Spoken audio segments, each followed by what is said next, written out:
Hello lovely students, I am your maths learner Adesh Mathuriya. If you are visit first time this channel, so please like, share and subscribe. Thank you. आज बच्चों हम आपके लिए example 3 and 4 इस video में लेकर के आए हैं। दोनों ही क्वेश्चन बहुत ही महत्वपूर्ण हैं। ध्यान से दोनों क्वेश्चंस को अच्छे से समझिएगा बच्चों, ठीक है। चलिए स्टार्ट करते हैं example 3। Find the perimeter of the parallelogram PQRS। Figure 3.16 ये आपको दिया गया है। इस फिगर में आपको इस पैरेललोग्राम का पेरीमीटर फाइंड करना है। तो बच्चों पैरेललोग्राम का पेरीमीटर फाइंड करने के लिए यहाँ पर दो साइड्स दी गई हैं, इनको हम एडजेसेंट साइड भी बोल सकते हैं, PQ और QR, ठीक है। तो यहाँ पर बच्चों पेरीमीटर निकालने से पहले आपको इसकी प्रॉपर्टी पता होनी चाहिए। तो ये तो आपका फिगर बुक में दिया गया है। तो देखिए बच्चों क्या होती है प्रॉपर्टी कि अपोजिट साइड्स जो पैरेललोग्राम की होती हैं वो पैरेलल होती हैं और साथ में इक्वल भी होती हैं। तो देखो बच्चों ये हमें 12 सेंटीमीटर दी गई है, तो 12 सेंटीमीटर हम यहाँ पे डाल लेंगे। तो इसका मतलब अपोजिट साइड से इक्वल भी होती हैं, पैरेलल भी होती हैं। तो जब ये बच्चों 12 है तो ये साइड कितनी हो जाएगी, ध्यान से देखिएगा। जब ये साइड 12 सेंटीमीटर दी गई है हमें, ये हमने यहाँ नोट कर दिया है, तो ये ऊपर वाली भी कितनी हो जाएगी, 12 सेंटीमीटर हो जाएगी। और पॉइंट भी डाल सकते हैं PQRS, ठीक है बच्चों। तो इस तरीके से हमने एक साइड दी गई थी, दूसरी साइड पता कर ली है बच्चों प्रॉपर्टी के अकॉर्डिंग। अब देखिए यहाँ पे ये QR कितनी दी गई है, ये भी बच्चों 7 सेंटीमीटर दी गई है। तो अपोजिट साइड्स कैसी होती हैं, पैरेलल होती हैं बच्चों, पैरेललोग्राम की प्रॉपर्टी होती है और इक्वल भी होती हैं। तो ये इसके इक्वल हो जाएगी। ये 7 सेंटीमीटर है बच्चों, तो ये भी 7 सेंटीमीटर हो जाएगी। तो इस तरीके से हमने सारी साइड्स बच्चों इसकी पता कर ली है। अब हमें जब ऑल साइड्स पता हो जाती हैं तो हम पैरेललोग्राम का फॉर्मूला क्या होता है पेरीमीटर का, सम ऑफ ऑल साइड्स। तो सम ऑफ ऑल साइड्स हम लगा करके इसका पेरीमीटर फाइंड आउट कर सकते हैं। तो यहां पे लिखेंगे बच्चों we know that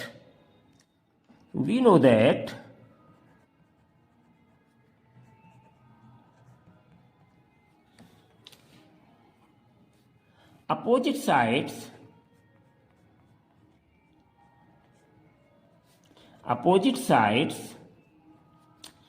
of a parallelogram में दो लाइन लिख करके बच्चों यहाँ GM लिख सकते हैं, तो पैरेललोग्राम लिख जाता है, ठीक है।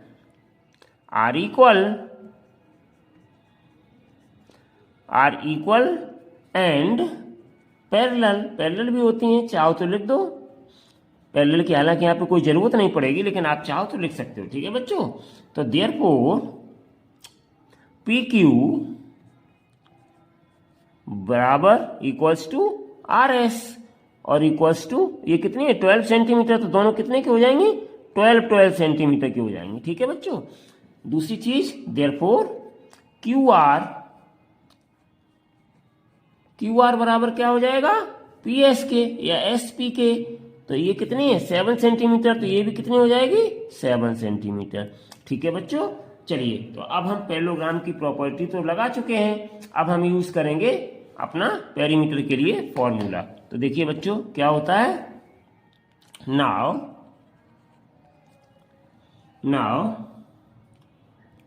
Perimeter of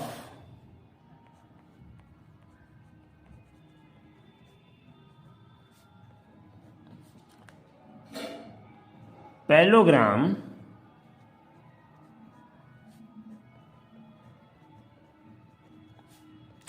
PQRS equals to क्या हो जाएगा बच्चों, सम ऑफ ऑल साइड्स। सभी साइड्स को जोड़ दीजिएगा तो मेरा पेरीमीटर आ जाएगा। तो पहली साइड कितनी है मेरे पास 12 सेंटीमीटर, तो हम रख देंगे 12 सेंटीमीटर प्लस दूसरी साइड भी हमारे पास सामने वाली कितनी थी 12 सेंटीमीटर और प्लस तीसरी साइड हमारे पास कितनी है 7 सेंटीमीटर और इसके सामने वाली चौथी भी कितनी हो जाएगी 7 सेंटीमीटर। तो हमने सबको ऐड कर दिया बच्चों ये, ठीक है ना। अब ऐड करने के बाद इनको ऐड कर दें बच्चों, तो 12 और 12 24, 7 7 14, तो 24 और 14 ऐड कर दो, 4 और 4 8, 2 और 1 3, तो कितना आ गया मेरे पास 38 सेंटीमीटर। तो इस तरीके से बच्चों ये आ गया मेरा आंसर, ठीक है ना। अब चलिए बच्चों हम इसके बाद एग्जाम्पल 4 देखते हैं, ठीक है ना बच्चों। इसके बाद हम एग्जाम्पल 4 को करेंगे। तो एग्जाम्पल 4 है मेरे पास।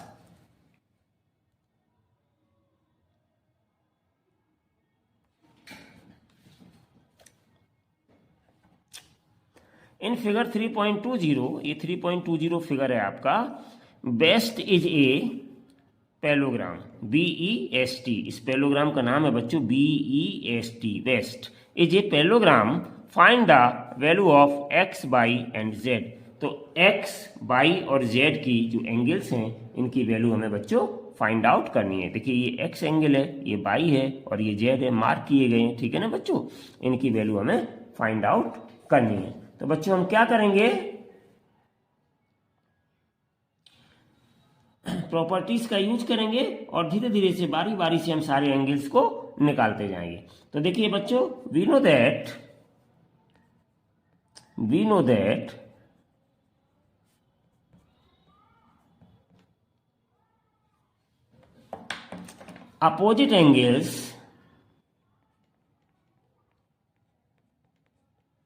opposite angles of a parallelogram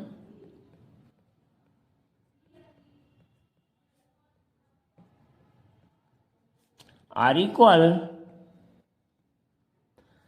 ठीक है ना। अपोजिट एंगल पैरेललोग्राम के इक्वल होते हैं। तो देखो बच्चों, ये एंगल है, इसके सामने वाला, अपोजिट का मतलब उसके सामने वाला, तो सामने वाला ये एंगल कितना है, x है, और इसके सामने वाला कितना दिया है, 100 दिया है। तो इसका मतलब x की वैल्यू क्या हो जाएगी, आमने सामने के एंगल इक्वल होते हैं, ये पैरेललोग्राम की प्रॉपर्टी होती है। तो जब ये 100 डिग्री का दिया है तो ये भी बच्चों कितना हो जाएगा, 100 डिग्री का होगा। तो देयरफॉर हम यहाँ लिख सकते हैं, देयरफॉर एंगल S, ठीक है ना बच्चों, और बराबर एंगल B, ये दोनों बराबर हो जाएंगे। अब एंगल S का क्या नाम दिया है बच्चों, x डिग्री। तो इंप्लाइज हम लिख सकते हैं x डिग्री, x बराबर कितना हो जाएगा, एंगल B की वैल्यू कितनी है, 100, तो 100 डिग्री हो जाएगा। तो ये बच्चों आ गया हमारा पहला आंसर, ठीक है ना, पहला आंसर आ गया हमारा। क्योंकि तीनों x, y, z की वैल्यू फाइंड करनी है, तो x की वैल्यू हमने फाइंड आउट कर ली बच्चों। अब इसके बाद हम निकालेंगे y की वैल्यू, ठीक है बच्चों। तो y की वैल्यू निकालने के लिए हम क्या करेंगे, ध्यान से देखिएगा। Since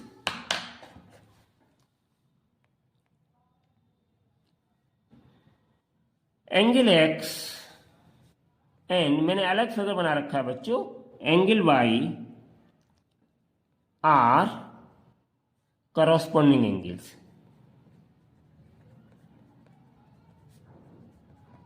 corresponding angles, angle x और एंगल y। ध्यान से देखिए, इस पूरे फिगर में मिक्स फिगर था बच्चों, लेकिन हमने अलग, ये लाइनें आपकी अलग दो खींचनी, थोड़ी बढ़ा दी, और ये हमने आपकी ये वाली लाइन खींच दी एरो से, जो बाई एंगल मेड कर रही है, ठीक है बच्चों। तो यहाँ पे हम देखेंगे ध्यान से कि जब टू पैरेलल लाइंस को एक ये त्रियक रेखा, जिसको ट्रांसवर्जल कहते हैं इंग्लिश में, ये कट करती है, तो ये वाले एंगल्स हैं, ध्यान से देखो बच्चों, एंगल x और एंगल y, ये कहलाते हैं करॉस्पोंडिंग एंगल्स। और ये मेजरमेंट्स में कैसे होते हैं, दोनों इक्वल होते हैं, ठीक है बच्चों। तो इस एंगल x की वैल्यू मेरे पास है बच्चों, एंगल x की वैल्यू मेरे पास है। तो यहाँ पे मैंने क्या लिखा है, angle x and angle y, या x और y लिख सकते हैं केवल, आर करॉस्पोंडिंग एंगल्स। तो देयरफॉर क्या हो जाएगा बच्चों, देयरफॉर x बराबर किसके हो जाएगा, एंगल x और एंगल y बराबर हो जाएंगे। तो इम्प्लाइज एंगल y कितना हो जाएगा बच्चों, x के बराबर, और x की वैल्यू हमारे पास कितने दी है, क्योंकि सिंस x बराबर मेरे पास है बच्चों 100 डिग्री, जो हम निकाल चुके हैं ऊपर वाले फर्स्ट पार्ट से। तो हम यहाँ पर x की जगह रख देंगे 100 डिग्री। तो इस तरीके से बच्चों एंगल y का आंसर निकल आया, और यही आपका कहलाएगा आंसर, ठीक है। एंगल x मेरे पास कितना है, 100 डिग्री, यहाँ पर रख दिया, x और y दोनों बराबर है, करॉस्पोंडिंग एंगल इसलिए।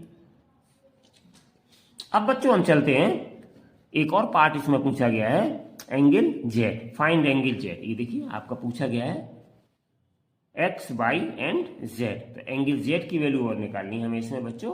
तो एंगल z की वैल्यू निकालने के लिए हमने देखिए बच्चों, जो ये फिगर है, इतना वाला पार्ट हमने यहाँ पर नीचे फिगर में ले लिया है, ध्यान से देखिएगा।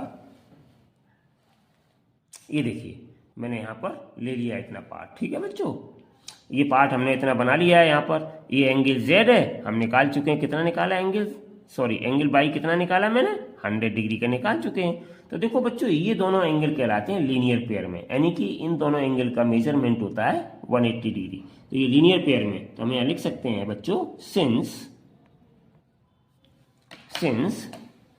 Angle y, since z and y, ऐसे लिख सकते हो, आर इन लीनियर पेयर,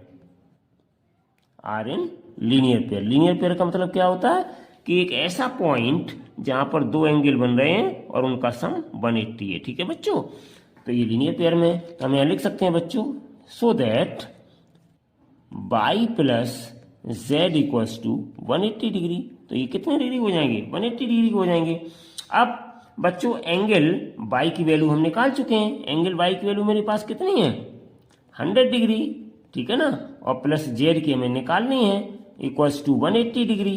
तो कितना हो जाएगा बच्चों, इम्प्लाइज जेड इक्वल्स टू हो जाएगा 180, अपनी जगह पर रहेगा। इसको हम ट्रांसपोज कर दें, प्लस के 100 है तो इधर आएंगे बच्चों राइट हैंड साइड में, तो माइनस के 100 हो जाएंगे।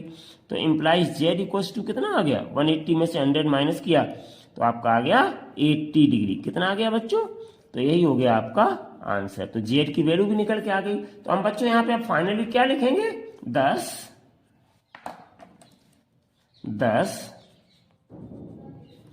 x equals to 100 degree, comma y equals to 100 degree and z equals to 80 degree, और यही हमारे हो गए बच्चों फाइनल आंसर। ठीक है ना।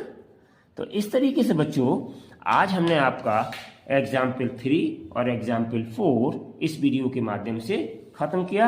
आई होप कि आपको बहुत अच्छे से समझ में आए होंगे बच्चों। अगले वीडियो में हम आपके लिए एग्जाम्पल 5 और एग्जाम्पल 6 लेकर के फिर आएंगे। Till then take care and bye bye.